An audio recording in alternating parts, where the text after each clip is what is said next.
ఇంతమంది వక్తలు అత్యద్భుతంగా మాట్లాడిన తర్వాత నేను ఏమని మాట్లాడను, ఎక్కడి నుంచి మొదలుపెట్టాను, ఆ మహాతల్లి, మహానటి గురించి నాకు తెలిసింది చాలా తక్కువ.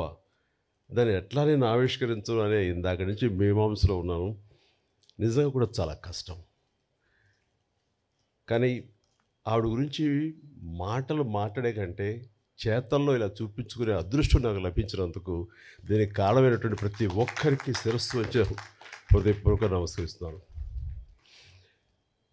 బట్ ఆవిడతోటి నాకు అనుబంధం ఉంది అని చెప్పుకోవటం అన్నది నాకు చాలా సంతోషంగా, గర్వంగా అనిపిస్తుంది. నేను పునాదిరాళ్ళు అనే సినిమా మొట్టమొదటగా చేస్తానని వాళ్ళకి చెప్పడం అన్నది అది కాకతాళీయం. ఎందుకంటే అప్పటికి నా ఫిల్మ్ ఇన్స్టిట్యూట్ కోర్స్ పూర్తి కాలేదు, చెయ్యకూడదు, అయినా సరే తప్పనిసరి పరిస్థితుల్లో వస్తాను అన్నాను. అది 1978 ఫిబ్రవరి మంత్, మార్చి రాబోతుందో. అక్కడ ఎవరు ఉంటారంటే అప్పట్లో ఆర్టిస్టులు ఎవరో కూడా నాకు తెలియదు. నలుగురు కుర్రవాళ్ళు, నరసింహరాజు హీరోగా ఉంటాడు, నువ్వు అందులో ఐదుగురిలో ఒకడివి. అక్కడికి వెళ్ళిన తర్వాత నెమ్మదిగా ట్రైన్ ఎక్కి రాజమండ్రి వెళ్తుంటే షూటింగ్ సమయంలో నువ్వెవరితో యాక్ట్ చేస్తున్నావో తెలుసా అన్నారు. తెలీదు. మహానటి సావిత్రి గారు ఉన్నారు, ఆవిడ కాంబినేషన్లో నటిస్తున్నావు అనేసరికి ఒక్కసారి ఒళ్ళు జలధరించింది. వాళ్ళు నాకు ఎందుకు చెప్పలేదో ఏమో నాకు తెలియదు, కానీ ఇది నిజం అన్నట్లుగా అవాక్య వింటే ఎస్. ఆవిడ రాజమండ్రి పంచవటి హోటల్ ఉండేది అప్పట్లో. ఆ పంచవటి హోటల్లో రూమ్లో సేద తీరుతున్నారు, రండి పరిచయం చేస్తామని నన్ను తీసుకువెళ్ళారు. ఆవిడని చూడగానే అసలు అవాక్కైపోయాను, నోట మాట రావట్లేదు. ఈవిడైనా ఎన్నాళ్ళు తెర మీద నేను మా నాన్నగారు అభిమానించేవాళ్ళం. ఆవిడ్ని ఎంతగానో అలా చూసేవాడిని, ఏమీ మాట్లాడలేదు. నీ పేరేంటి బాబు అని అంటే అది అన్నాను. ఎందుకంటే ప్రసాద్ నుంచి చిరంజీవిగా మారిన ఒకటో రోజో రెండో రోజు అది రాజమండ్రికి బయలుదేరడానికి దారిలో అనుకున్నాను ఆ పేరు ఇక మీద చెప్పాలని. చిరంజీవి అన్నాను. శుభం అని అన్నారు. రేపో ఎప్పుడో మనంతా కలిసి నటిస్తామని చెప్పారు.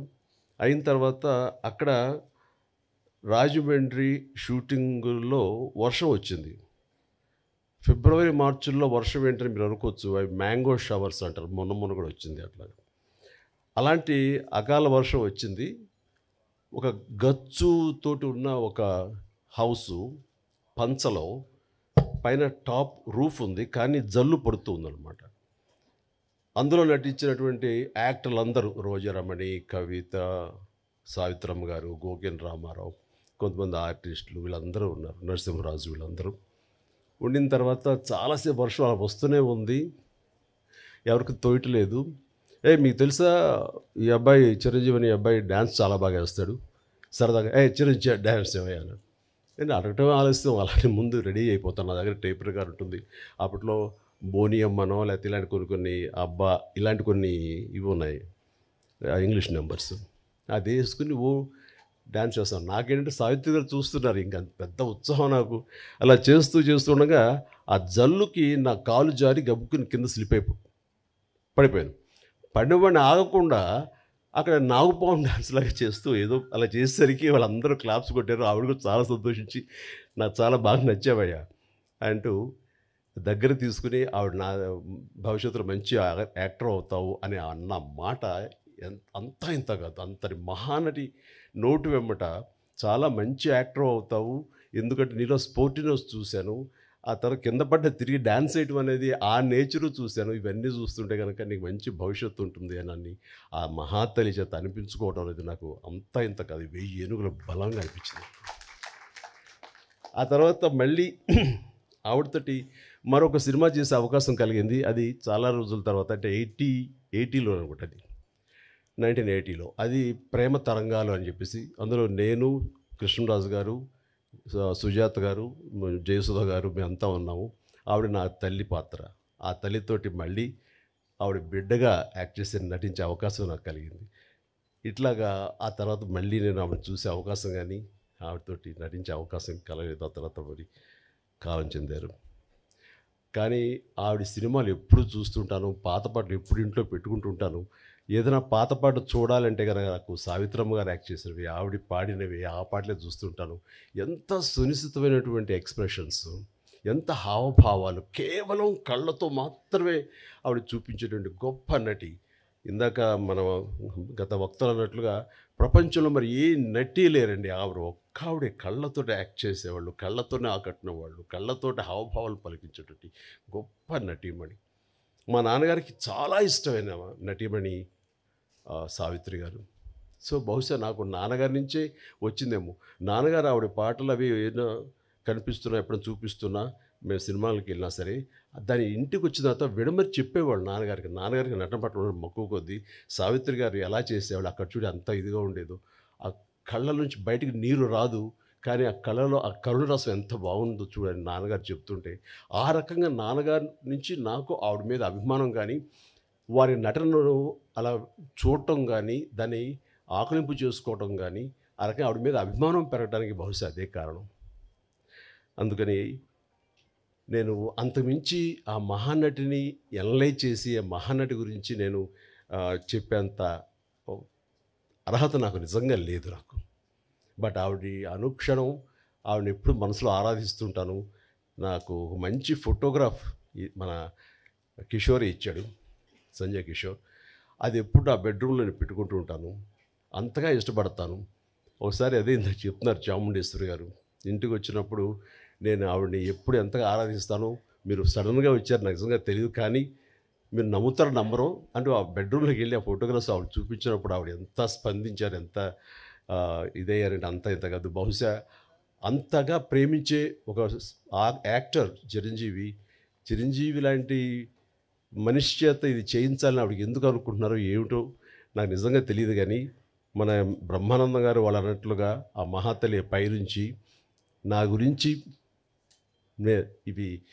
ఈ పుస్తక ఆవిష్కరణ కానీ నా గురించి మరింత యంగర్ జనరేషన్స్కి తెలిసే విధంగా ఆ అవకాశం మళ్ళీ చిరంజీవి ద్వారానే బయట ప్రపంచానికి మళ్ళీ అందరికీ తెలిసేలాగా నేను ఎప్పుడూ చిరంజీవిగానే ఉంటాను. ఆయన మాటలు చాలా బాగా చెప్పారు.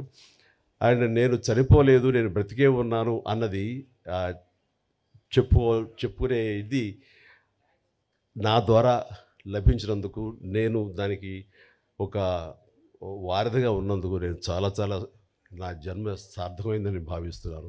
అలాంటి అవకాశం నాకు ఇచ్చినటువంటి విజయ చాముండేశ్వరి గారికి, గోవిందరావు గారికి నా హృదయపూర్వక ధన్యవాదాలు తెలియజేస్తున్నాను.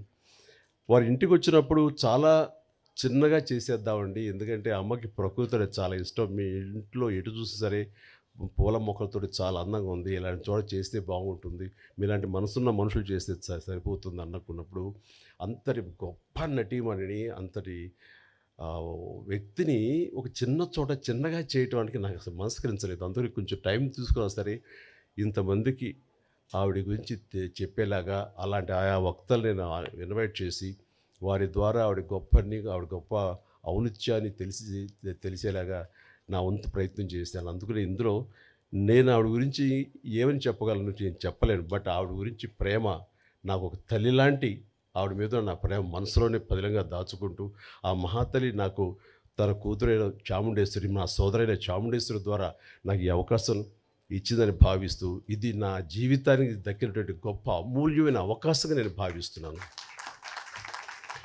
అందుకనే ఒక్కోసారి మాటలు కొరవడిపోతాయి. ఈసారి నిజంగానే నేను మాట్లాడేటప్పుడు మాటలు వెతుక్కుంటున్నాను. దానికి కారణం లోపల తన్నుకొస్తున్నటువంటి ఉద్వేగం.